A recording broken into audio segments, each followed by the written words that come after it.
Okay, so in Act 2, can you all hear me? I hope I'm audible. Yeah. So in Act 2, we see Baucis and Fontenelle and their husbands after they have won the war.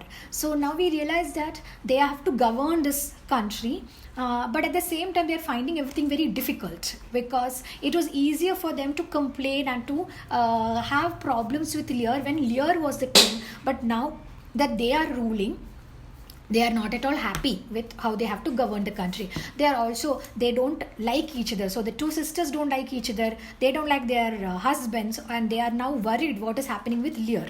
Anyway, so now they have captured Lear and they bring him for a trial, and the sisters bribe the judge and tell him that we will just have a trial for show. I want you to give the command to execute Lear, and the judge is completely in their hands, and he agrees to do that. So they have this trial where Lear is asked all sorts of questions, but Lear behaves like a madman, and Lear says, but it is very unclear whether he's actually mad or whether he's coming to his senses, because when he is asked to identify himself as a king, he says, no, I am not the king.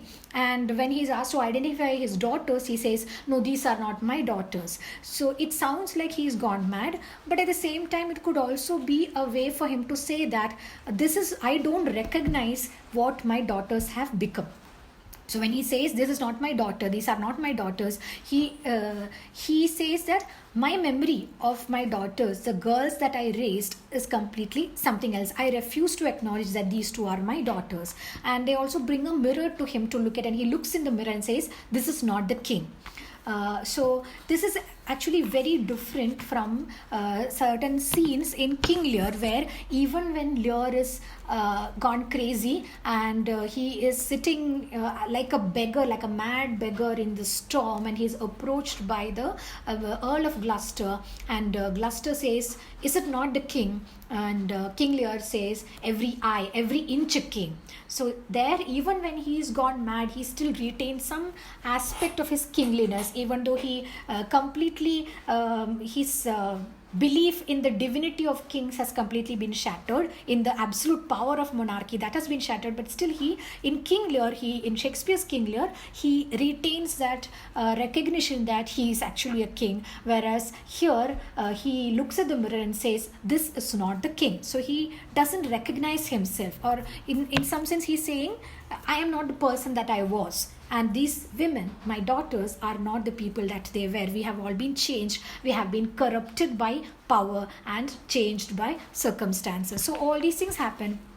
And Lear is finally, so there is an old sailor. They bring all kinds of people to try and jog Lear's memory. An old sailor who helped him, and the old counselor. Now we see that the old counselor is working for Baucis and Fontenelle, and Lear is very Lear realizes. So Lear makes fun of him, or rather criticizes him, and says that you left me there and you said that you were going to help me, but actually as soon as you realized that I don't have power anymore, you abandoned me, and then you went and found people who had power, that is my daughters. So all these things happen, and then the judge orders Lear to be imprisoned, and Lear says, you have no right to sit here, you have no right to pass judgment over me, because I am the one who gave you your job. I gave you this job because you are corrupt, and you will do whatever I tell you to do. So it shows what power and corruption are actually like, because Lear thought that when he had power, he had named this person, this judge, he had given this job to the judge, and he thought that the judge will follow, he will obey anything that Lear says. But now the same problem is happening there, but just that Lear is not in power, his daughters are in power, and the judge is so corrupt that he will agree with whatever they say, he will do whatever they tell him to. Anyway, so all this happens, and then Lear is taken away to the prison, where he is visited by certain ghosts or memories. So first he is visited by the ghost of the gravedigger's son, and from this point onwards, the ghost of the gravedigger's son is seen throughout the play. He's always accompanying Lear at different points. So the ghost comes, and Lear and the ghost find some kind of comfort in each other. So they decide to take care of each other. And then Lear also hallucinates about his daughters. He feels that his daughters are coming to see him, but they are not his daughters as they are now. They are actually the sweeter and gentler and purer forms of his daughters when they were little children, and they would sit on his lap and listen to his stories and things like that. So he hallucinates about a time when he and his daughters were actually very close, and the two daughters were very kind and sweet people. And Lear wonders, is this something that I have done to them? Am I the person who turned them into monsters? Because now they are monsters. So is it the fact that I, with my hunger for power and other things, have corrupted my daughters, because earlier they were not like this? So it is also this entire act is actually an opportunity for Lear to come to terms with his own corruption, with his own power hungriness, and to try and change from that. So when he sees how his daughters have changed, this causes him to reflect on his own nature. And we also see some other soldiers and orderlies interacting with them. And then later, at the same time, we also get to see that, so Lear is not killed. He is the daughters wanted to kill him, but he is imprisoned, and then later he is turned out. He's somehow he is let loose. At the same time, during this act, we can see the carpenter and Cordelia. Now, Cordelia, as you remember, was the wife of the gravedigger's son, and the carpenter was her friend who was in love with her. And now they have killed some of the soldiers, and they have started creating a rebel army. So they are now holding a rebellion against Bordis and Fontenelle. So the Cordelia and the carpenter and all the other people that they have managed to gather are now fighting against Bordis and Fontenelle, and slowly we can see that Bordis and Fontenelle are quite scared of them, and they are even losing the war. So even though they have all the power, they are unable to fight and win against Cordelia and the carpenter, and all the rebel soldiers and the farmers and ordinary people, they are all rising in rebellion against Bordis and Fontenelle. And and also, when it seems like the war is getting over and they are about to lose the war, the Dukes of Cornwall and North run away. So they wanted to, so the two women, Bordis and Fontenelle, have to fight the war by themselves, because as soon as the husbands realize that the war is being lost, they run away. And then they lose the war, and they are actually captured by Cordelia's army. At the same time, Lear was being taken to be executed actually by some of the soldiers, but they are attacked by Cordelia's soldiers, and they free Lear. And that is how they don't free Lear, they take Lear into custody. So that is how Lear actually escapes execution. So Bordis and Fontenelle were in power. They had Lear in their custody. They wanted to execute him, as well as some other prisoners. All these prisoners are sent with soldiers to be killed in front of a firing squad, but the soldiers are attacked by Cordelia's soldiers. The war is lost, and now Cordelia's soldiers come. They take all these people custody, including Lear. So Lear is not yet free. He is passed from his daughter's custody to Cordelia's custody.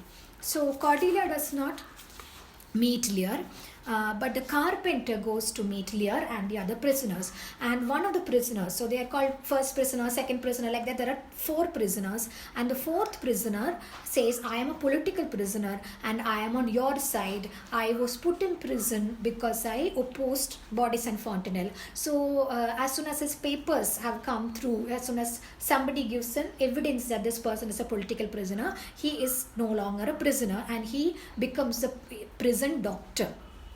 and the other prisoners are and Lear are kept in a place, and then the carpenter comes to meet them. And at this time, Baucis and Fontenelle are also brought to the prison one by one, and they are killed one by one. So Lear doesn't recognize his daughters, and they try to plead with him, and they try to plead with the carpenter, but Lear behaves as if he doesn't know his daughters, and he just talks to them as if they are just some poor women, and he says, don't worry, don't cry, just be quiet, and let's wait and see what they do. All these things he says, but the carpenter doesn't listen to any mercy petitions, and he says, I have to kill you both. And he and his soldiers kill Baucis and Fontenelle. After this, the body of Fontenelle is put on the so the fourth prisoner, who has now become a prison doctor of sorts, he starts to do an autopsy of the body of Fontenelle. And Fontenelle is dead, and her body is lying there in the prison, and Lear sees this autopsy. So here the fourth prisoner becomes another kind of very gruesome figure, who until now he was a prisoner just like Lear. Now that he's no longer the prisoner, he's also allied himself with the powerful people, and his favorite thing to do is he's a kind of mad scientist, so to speak, and he likes doing all kinds of strange operations and things like that. He has all these torture mechanisms and machines and things. So he operates on Fontenelle's body, and Lear sees this operation, and he goes, and then he asks, what is this? And the fourth prisoner says, so this is your daughter's body, these are her internal organs, so your organs are kalikum. And then Lear says, but this is so beautiful, everything inside her is so beautiful, and where is the beast, he asks. So the fourth prisoner just thinks that Lear is raving because he's mad, but Lear seems to think that there is a beast inside his daughter which has turned her into a monster. But when her body is cut open, he realizes that there is no beast. She has only the very same internal organs that all human beings do. So there is actually no beast or no external element that can be blamed for what she became. And that is also part of his revelation or recognition of his own role in making his daughter into a monster. Anyway, after this happens, the carpenter comes, and he has a conversation with the fourth prisoner, and the fourth prisoner wants to do some experiments on Lear. But the carpenter says, I don't want him to be killed because my wife knows him.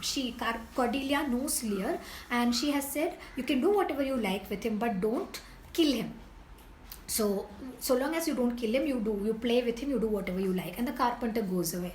And the fourth prisoner, this is again one of the really gruesome scenes. This is scene 6 of Act 2, where the autopsy happens, and also the fourth prisoner actually uses a kind of machine in order to take out Lear's eyes. So again, this is a distinction. In the original King Lear by Shakespeare, it is Gloucester who is blinded, whose eyes are gouged out, whereas here it is Lear whose eyes are removed, and that too not in a very violent way as if they are gouging it out, but rather in a highly clinical surgical manner.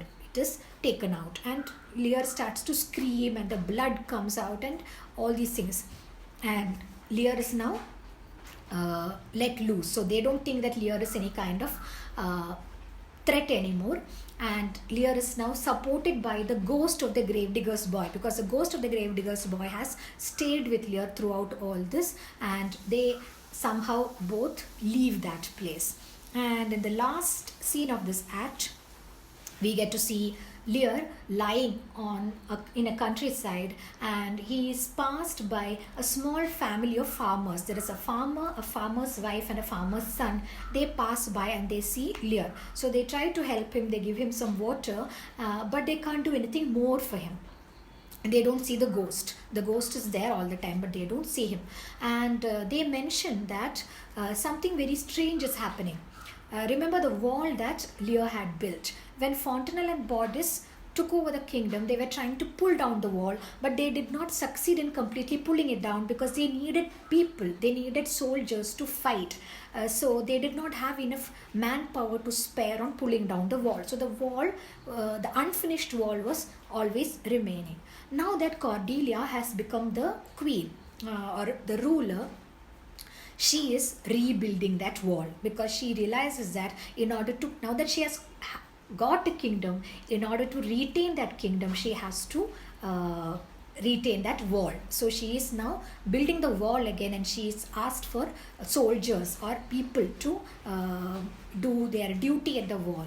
And the farmer's son is going to join the soldiers at the wall, and he wants to become a soldier in Cordelia's army. So that is where they are going. So you see their conversation as they are going, and they try to help Lear, but they realize that they can't do anything much for him. They leave him under a tree and they leave.